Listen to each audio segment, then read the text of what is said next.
Merci de nous rejoindre pour cette dernière partie de l'Africa Newsroom. François Gomis, politologue, Makaïla Gebla, journaliste blogueur et Jean-Marie Bitomo, notre éditorialiste, sont toujours avec nous. On poursuit cette émission par notre Zoom Culture et Société consacrée aujourd'hui à la presse écrite en crise, et c'est précisément le cas en Algérie.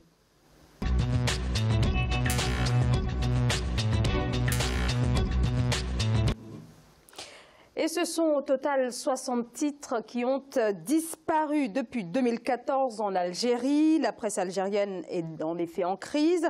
Les autorités lient cette situation à la crise économique que traverse actuellement le pays. Les précisions de Gladys Mamba. 26 quotidiens et 34 hebdomadaires, c'est le nombre de titres qui ont cessé de paraître en Algérie depuis 2014, année de la chute des cours pétroliers qui ont engendré le début de la crise financière dans le pays. Sur plus de 140 quotidiens algériens publiés dans les deux langues, français et arabe, seulement 21 tireraient plus de 10 000 exemplaires par jour. La crise financière a impacté le secteur de la presse et des titres pourraient disparaître. C'est une conséquence évidente. Il faut donc revoir le modèle économique. C'était le cas aussi dans les pays développés, notamment aux USA où de grands titres ont disparu ces dernières années. Mais la crise financière ne peut expliquer à elle seule la disparition d'une soixantaine de titres dans la presse écrite algérienne. D'autres causes sont pointées du doigt, la prolifération des journaux numériques, mais aussi la chute des recettes publicitaires estimées à près de 65% entre 2015 et 2016. Pour les professionnels, la situation est effectivement difficile puisqu'il s'agit d'affronter un marché publicitaire qui se rétrécit, il s'agit d'affronter une baisse de l'électorat, notamment pour les journaux, pour la presse écrite, puisque maintenant les gens utilisent beaucoup leur téléphone, leur smartphone, consultent les sites électroniques qui se portent mieux que la presse écrite. Il y a aussi la concurrence de télévision, puisque depuis 2014-2013, l'Algérie a ouvert le champ audiovisuel avec des télévisions privées qui ont pris aussi une place dans le paysage médiatique algérien. Mais globalement, la situation est difficile. Malgré le dépôt de bilan de 5 journaux depuis le début 2017, les principaux journaux de référence algériens se portent plutôt bien. Le paysage médiatique du pays reste tout de même dense, avec près de 140 titres qui tirent au total près de 900 000 exemplaires par jour.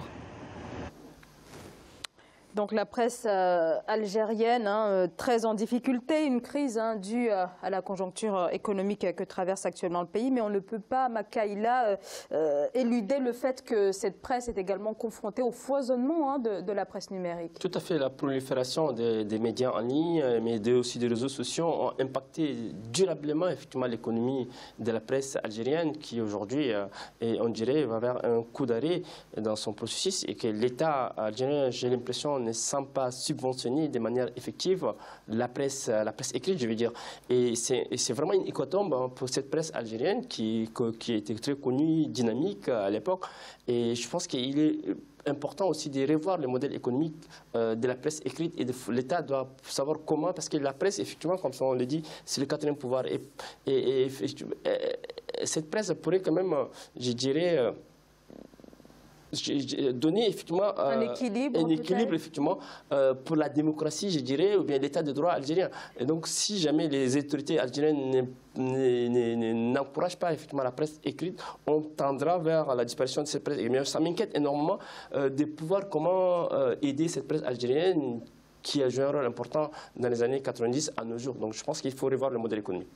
François Gomis, vers quel modèle économique doit s'orienter la presse africaine de manière générale, puisqu'il ne s'agit pas que de l'Algérie, mais de la presse, de la presse écrite à travers le monde? Oui, avant de commencer, je taquinerai mon collègue en disant que moi je pense que la presse est le premier pouvoir plutôt que le quatrième, parce que par leur capacité à mettre en lumière des sujets, ils jouent un rôle fondamental aussi bien dans les scènes nationales que les scènes internationales.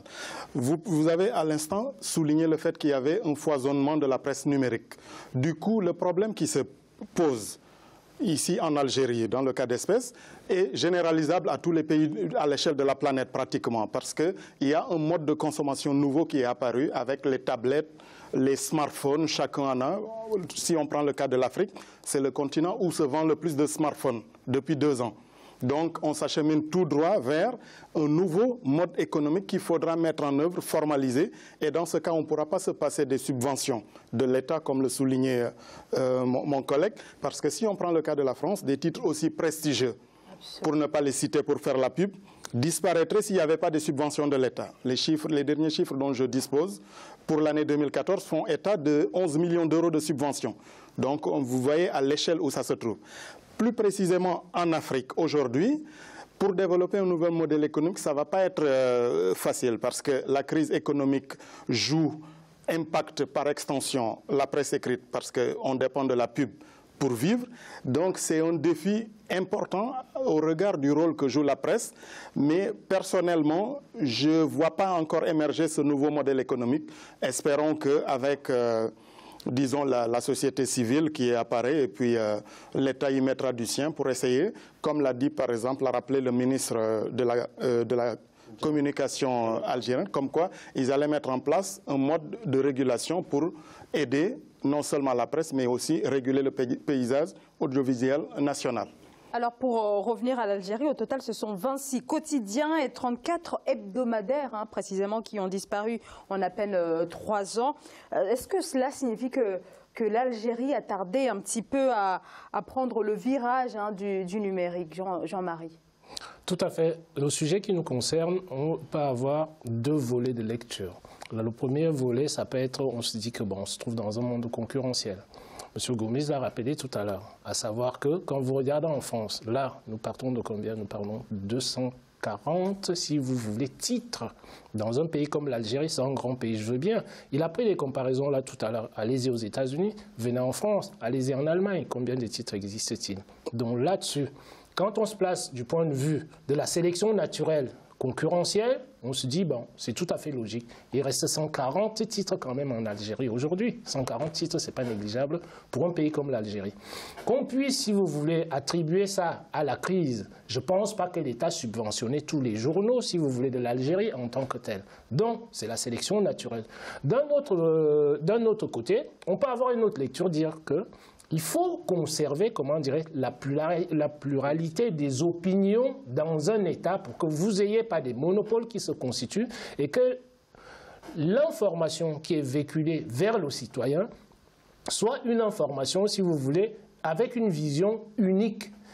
La vision multidimensionnelle est effectivement, si vous voulez, très très importante. Mais qu'est-ce qu'on fait dans ce cas-là? Quand l'État n'a plus les moyens de pouvoir fonctionner, qu'est-ce qu'on fait? On laisse les journaux, c'est-à-dire ceux qui disparaissent tout simplement. Pourquoi? Parce qu'ils n'ont pas les moyens. Et l'État se contentait à renforcer, c'est-à-dire des journaux qui restent pour garder, comment dirais, cette pluralité d'opinions-là dans un pays. Zahra, je pense que l'Algérie ne manque pas, Jean-Marie, je pense que l'Algérie ne manque pas de moyens pour financer soutenir les médias, ou bien la presse publique ou bien la presse privée. Parce que l'Algérie, comme vous le savez, 2-3 ans, avait donné pratiquement 1000 milliards de dollars au FMI comme d'aide. Je pense que maintenant, c'est la volonté politique qui manque de comment soutenir la presse en général pour renforcer la culture démocratique dans ces pays et faire en sorte que l'Algérie, comme disait François, l'Algérie puisse quand même, que la presse puisse jouer quand même son rôle de consolidation d'un état de droit, de l'émergence d'une démocratie effective dans un pays. Je pense qu'il va maintenant de la volonté politique des autorités algériennes de renforcer la presse écrite et les médias en général. Donc un autre défi, au-delà du fait de percevoir l'aide de l'État, c'est garder quand même l'attention des lecteurs, mais comment y parvenir? Et là, je ne parle pas que de l'Algérie, mais de la presse en général. Il vient de le dire, M. Gomis, tout simplement. Pourquoi? Parce qu'il y a un nouveau modèle économique qui s'instaure. Zahra, on ne peut pas ignorer ce modèle économique. Donc là, la presse doit se réinventer en quelque sorte. La presse elle n'a pas à se réinventer, tout simplement. Pourquoi? Quand vous avez un journal qui rate, comment dire, c'est comme toute évolution technologique. Ce n'est pas uniquement que les journaux ici, là. Quand vous ratez une évolution technologique, quel que soit le secteur économique dans lequel vous vous trouvez, vous avez des soubresauts qui vont arriver. Et obligatoirement, vous aurez des acteurs de ce secteur-là qui vont disparaître, quoi que vous dites. Si on prend, c'est-à-dire les nouvelles technologies, que se passe-t-il? Je vous prends un exemple, si vous voulez, nos portables que nous avons là. Nokia était le leader du portable, c'est-à-dire les premiers portables, c'était Nokia. Vous n'allez pas demander à l'État aujourd'hui, l'État américain ou l'État suédois, parce que Nokia était suédois, il fallait subventionner, si vous voulez, il fallait subventionner Nokia. Tout simplement pourquoi? Parce que Nokia, ils ont pris un retard technologique qu'ils ont été incapables de pouvoir rattraper. Donc moi, je me dis, la presse, c'est à peu près la même chose, sauf que Je reviens à ce que disait M. Gomissa tout à l'heure, c'est la première puissance aujourd'hui, si vous voulez, les communications. Vous avez aujourd'hui des gamins qui ont 10 ans, c'est-à-dire à 10 ans, nous, on ne lisait pas les journaux, mais ils ont leur part de journaux qu'ils lisent, si vous voulez, en tant que tel. C'était réservé à une élite. Mais vous avez un gamin aujourd'hui qui a son smartphone, il peut aller, si vous voulez, selon la manière dont ses parents le guident, c'est-à-dire sur Internet, connaître l'actualité du monde. Ce gamin-là, vous n'avez pas à lui demander d'aller acheter le journal tous les matins. Donc, il faut maintenant coller au modèle économique, c'est-à-dire qui est le modèle économique prépondérant pour sortir la presse, c'est-à-dire des difficultés dans lesquelles une certaine presse se trouve. François Gomis. Oui, j'ajouterai juste pour terminer, c'est qu'il y a aussi une question de crédibilité. Puisqu'au niveau des médias mainstream, cette question se pose avec une acuité, disons, plus ou moins grande à l'échelle mondiale. Donc il faut qu'il y ait une professionnalisation de la presse aussi, parce qu'il y a beaucoup d'amateurisme parfois qui peut aboutir à certaines situations dont on déplore ici, voilà, des dérives aussi. Donc il faut que le métier, disons, le métier soit mieux encadré. Donc ça aussi, il faut une meilleure formation des journalistes, notamment en Afrique, qui prennent conscience des enjeux et du pouvoir dont ils disposent.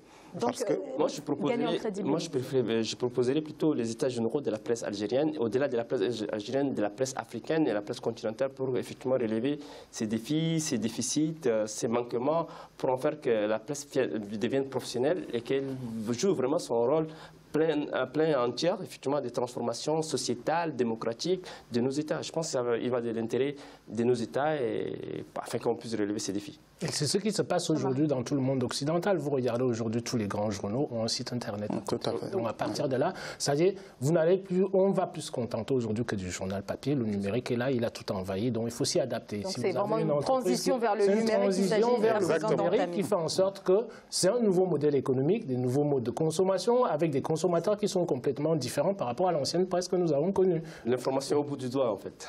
Absolument. C'est malheureusement la fin de cette émission. Merci beaucoup à mes invités. François Gomis, je rappelle que vous êtes politologue. Merci beaucoup d'avoir été avec nous. C'est moi qui vous remercie. Et il était également avec nous Makaïla Gebla, journaliste blogueur. Merci beaucoup. Merci Zahra de m'avoir invité. Je renouvelle mes remerciements à tout le monde et puis merci aux téléspectateurs qui nous ont suivis durant pratiquement 35 minutes à 45 minutes. Merci à vous. Merci beaucoup à notre éditorialiste Jean-Marie Bitomo. Merci de votre éclairage tout au long de cette émission. Merci Zahra et bonsoir à tous nos téléspectateurs et nos téléspectatrices et merci de nous suivre fidèlement chaque soir. Je vous remercie à vous également de nous avoir suivis. À demain.